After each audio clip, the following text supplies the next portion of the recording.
Hello, my name is Rachel and I am here today on day 18 of Vlogmas to talk about graphic novels. So I read a graphic novel today that I really enjoyed, and it just made me think about graphic novels and what I've read this year, and so I thought I would go through some of the graphic novels that I read this year, the best, the worst, and all that jazz. So I'm going to start this with the worst graphic novels I read this year, then the okays, and then the fantastic ones that either I really loved or loved so much that I'm going to continue with if they have any following books. So the first one that I have here is Are You My Mother by Alison Bechdel.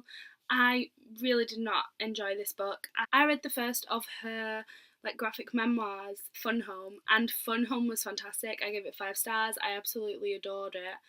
Picked this up, didn't like it, didn't think it was as good.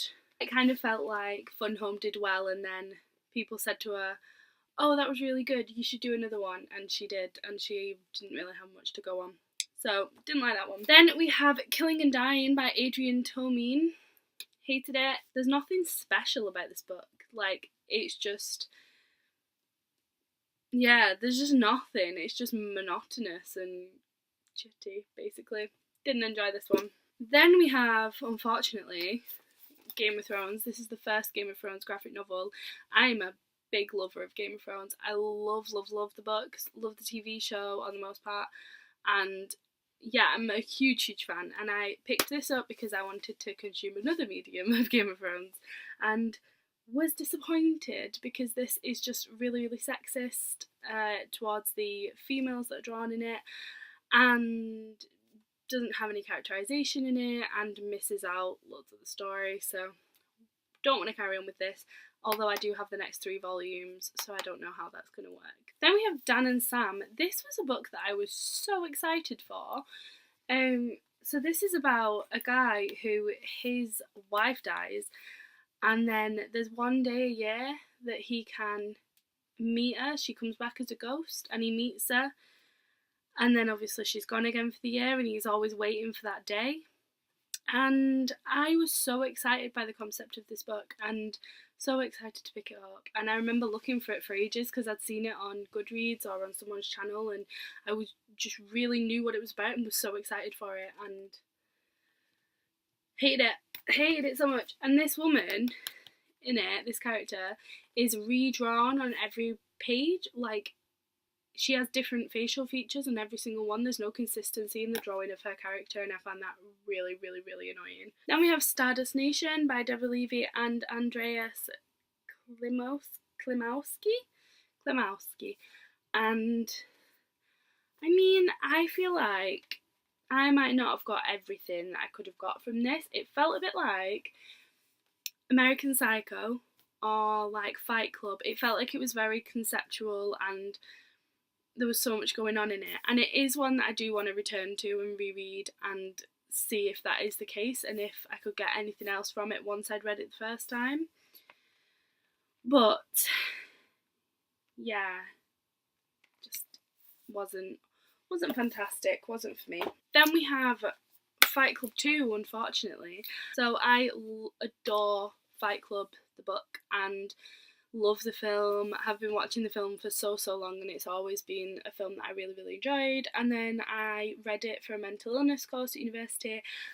Loved the book even more. Just love the story. And when we were doing it at university, our teacher mentioned how there was a second Fight Club, but it was in a graphic novel format, and I wanted it ever since. And after university, I decided to get it and read it, and hated it.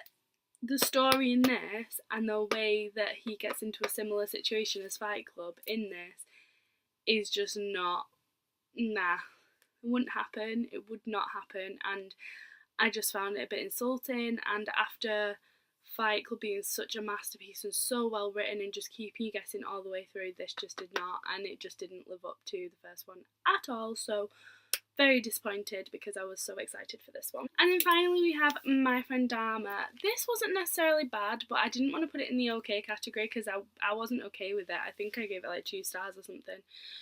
So this is a graphic novel about the school life of Jeffrey Dahmer. So Jeffrey Dahmer was a serial killer who killed young boys and also ate some parts of their bodies and stuff. So he is one that it would be quite interesting to know about his early life and how he came to be in that situation. And this is told by Durf Beckdurf, and he went to school with Jeffrey Dahmer. And this is basically about what Jeffrey Dahmer was like while they were at school. He was kind of friends with him, but kind of not. Jeffrey Dahmer kept to himself a lot, but when he was with people or with friends, he was always with them, kind of thing. And I just found this a little bit disappointing, and it was interesting with the insights and stuff, but at the end of the day there wasn't really a lot there. It was just someone kind of telling a story because other people wanted to hear it, but not because he really had something to say as far as I was concerned. So yes, not a big fan of this one. So then we have the books that I liked and enjoyed this year. After this, I have my favourite books, and I've tried to limit it as much as I can to only being like the best. So yes, these are the ones that I really like, but just didn't make it to favourite. So the first one is The Trouble with Women by Jackie Fleming.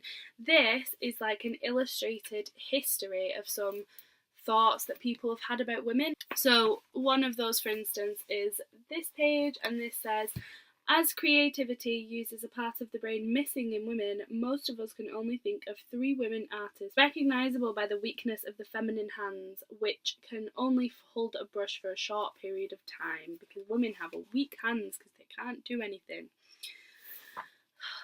This was enjoyable in just a way of like hearing about some of the things that people have thought and said about women to try and keep women at the bottom.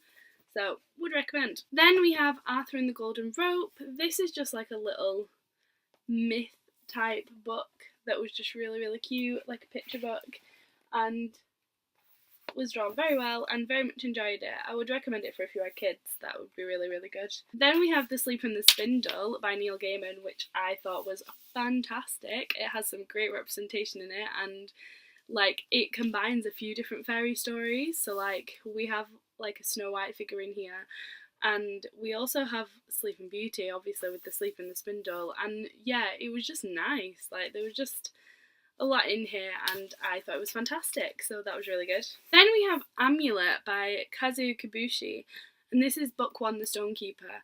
I haven't picked up any more of these. I remember when I first read it, I did try, and I kept going into Running Man, which is was it Running Man or Travelling Man? I can't remember. But basically it's a comic book shop in Manchester, and I remember I kept going in with my friend and being like, can you see Amulet Volume 2? Can you see Amulet Volume 2? And I could never see it. And then once I moved to Switzerland, I did see it, and all of them are like stocked in the bookshop near me in Switzerland. But then I'd kind of lost it and was like, do I want to buy them or do I want to buy another one? And so, yeah, I think this might be one I need to reread if I want to carry on with the series, because I did thoroughly enjoy it, but I think it's kind of worn off a little bit. Then we have Spinning by Tilly Walden. This was a recent read for me. I read it in December and I enjoyed it. Our main focus in this, the girl, is just very distanced and she doesn't connect very well, or she didn't connect very well with me, and so that kind of kept me out of the story a little bit. But it was very interesting hearing about her life and about figure skating and how that all like became a part of her life and controlled her life and all that sort of stuff. So this was quite cool. Then we have Relish, My Life in the Kitchen by Lucy Knisley. She basically tells like a short story from her life, and then at the end will give you a recipe of how to make something that normally goes along with that. And it is just so well drawn and so lovely, and this was just a really enjoyable, cute read to just read all in one and consume, and really enjoyed it. Oh, I didn't realise I'd read this year. This is This One Summer. I thought I finished this last year. This is by Gillian and Marie Kotamaki. I adored this. I thought this was absolutely fantastic, and I think I gave it 4 out of 5 stars at the time. And now looking back on it, I think it's 5. It's definitely stuck with me as something that I've really loved, and I held a lot of other graphic novels that I read up to this standard, I think. Especially with like I Am My Mother and Spinning and all of those. I was definitely thinking of this while I was reading them. This is about 2 girls over the summer, and it's just, I don't even know, it's just about them growing up and maturing over that summer. But it is absolutely fantastic, and it's so well drawn, and I just adored it, and I might try and reread it soon because it is fantastic. Would highly recommend this one. Actually, it should have been in my favourites, maybe. I don't know. Maybe it's favourite. Unsure. Fun Home by Alison Bechdel, which I did give 5 stars. This is the one I mentioned as being the original graphic memoir that I had read by Alison Bechdel. And this is fantastic. This is amazing. This has so many literary references in it as well, which is something that I've really enjoyed. And the other one has a lot of psychology references in it, which, although I do enjoy psychology, I just don't enjoy that as much as literary allusions. And there are so many in here because she has a connection with her dad over literature. So I just enjoyed this a lot more. But this is just, would highly recommend this. Especially for graphic memoirs, if you're looking to get into them. Perfect place to start, and graphic memoirs are amazing. And then we have a book that I just thoroughly enjoyed this year, and that is Mouse by Art Spiegelman. This is the complete collection of Mouse, and this is basically about, this is the drawing style. It does take a long time to read, but it's completely worth it. His father was a Jewish man in Poland, and it kind of goes through his life, and then how his life changed through the war and all those things. And then it also comes to later, and I love how, even though he is talking about somebody in such a terrible situation, he doesn't shy away from explaining his flaws and the things that weren't so great about him, but they just add so much to the story. And yes, this is fantastic. This is one of the best historical books that I've ever read. And then we have 2 more recent reads. This first one is book 1 of the Scott Pilgrim series, and I think I read this early December and just loved it. The art style is just to die for. Really enjoyed this. Picked up Scott Pilgrim 2 the other day, so we'll be getting on that ASAP. And the next one is the one that I read today, and it is Rat Queens Volume 1, and I really enjoyed this. This is quite funny, and it has some really well developed female characters who are badass without needing to be men, because that's kind of what graphic novels normally do.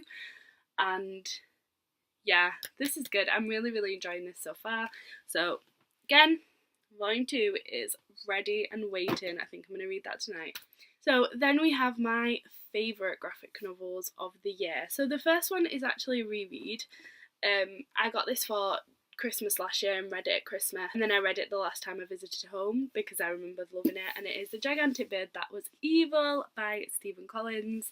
This is about going against the grain, and it's just so funny. So funny. The guy in it is hilarious. The drawings are amazing, and it's just an amazing story. I loved it. I would highly recommend. And the other ones I've read all of this year for the first time. The first one is Night Lights by Lorena Alvarez. This could not be here because this was the cutest book that I read this year. This has the most phenomenal illustrations in it. It's so beautiful, and I adored it, and I'm going to reread it while I'm home, and it's just, the little girl is the cutest little thing ever. Then we have Seconds by Brian Lee O'Malley. Now this is the reason that I got the Scott Pilgrim books, because I wouldn't have got them. I wasn't sure whether I wanted to read them, but after reading this I definitely wanted to pick up more Brian Lee O'Malley because this was phenomenal. This is about a girl who is around maybe like 25. She has a restaurant and she is a chef, and it's all about her kind of wanting second chances to make her life better, even though she has a really good life already. And it's all about how that goes right and how that goes wrong and all of those things. And it is just a phenomenal book. It's so well drawn. The colour palette is just amazing. And the book itself is so beautiful. So beautiful. I love it. And then my favourite graphic novels of the year had to be 100% nothing else except from Isabel Greenberg.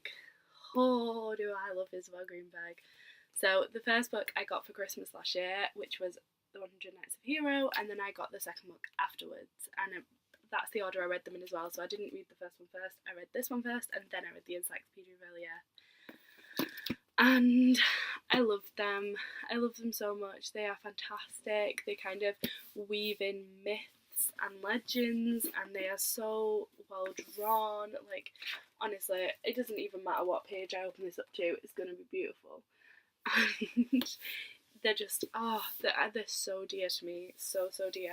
And with both of these books, I read them in bed with my girlfriend. Like, I read this one, we started on Christmas Day, and then we finished when I went to see her at New Year. So that's how we read this one, and then this one, again, I waited until I was with her and we read this together, because it's just the nicest thing to read graphic novels with someone else, and it was so lovely reading these with her, and I would love them anyway. They would be top of my list no matter what, but I think they hold a special place in my heart because of that, and like, it was just the nicest time. So yes, these are definitely the best graphic novels that I've read this year, and I adore them and would highly recommend. And if you haven't read them, just go buy them immediately. Even if it's nearly Christmas and someone might have bought them, buy them anyway, because you could read them first and then have spare copies. They're amazing. So yeah, that is my graphic novel year in review, basically. However, I am planning to read Scott Pilgrim 2 and Rat Queens 2 and then Monstrous and some more stuff before the end of the year. So actually this will not be my full year in review when I look back on this in other years. But anyway, it was fun to film. So thank you very much for watching, and I will see you tomorrow for the 19th day of Vlogmas. Bye!